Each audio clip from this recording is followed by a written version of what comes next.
যে কোনো একটা স্পেশাল ডেতে একবার এই স্পেশাল লাহোরি মাটনটা ট্রাই করে দেখতে পারো। এর জন্য পাতলা করে কেটে রাখা 1.5 কাপ পেঁয়াজ, তাতে আদা বাটা, গোটা রসুন, রসুন বাটা, টমেটো কুচি আর দিয়ে দিচ্ছি লঙ্কার গুঁড়ো, টক দই, বেশ খানিকটা সর্ষের তেল।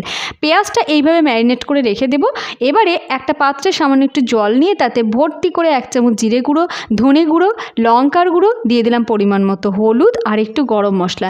মশলাটা ভিজিয়ে রেখে দিলাম। কড়াইতে দিয়ে দিচ্ছি বেশ খানিকটা গোটা জিরে, তেজপাতা, গোটা গরম মশলা, গোটা গোলমরিচ আর দিয়ে দিলাম চিড়ে রাখা কাঁচা লঙ্কা, শুকনো লঙ্কা। ফোড়নটা পুড়ে গেলে আলুটা লবণ হলুদ দিয়ে ভেজে, মাটনে কিছুই দিইনি, একটু লবণ হলুদ দিয়ে মেখে রেখেছিলাম, মাটনটা দিয়ে দিলাম। এবারে এর মধ্যে দিয়ে দিচ্ছি বেশ খানিকটা এলাচ গুঁড়ো, এতে কিন্তু দুর্দান্ত একটা সেন্ট হবে। আর ম্যারিনেট করে রাখা পেঁয়াজ দিয়ে ঢেকে রেখে দেবো। মাঝে মাঝে ঢাকা সরিয়ে নেড়ে চেড়ে এইভাবে মাংসটা কষিয়ে নেব। মাংস কষে গেলে ফুটিয়ে রাখা গরম জল দিয়ে সামান্য একটু ফুটিয়ে নামিয়ে নেব। গরম গরম ভাতের সাথে স্বাদে এবং গন্ধে দুর্দান্ত। রেসিপি ভালো লাগলে সাবস্ক্রাইব করে সঙ্গে থেকো।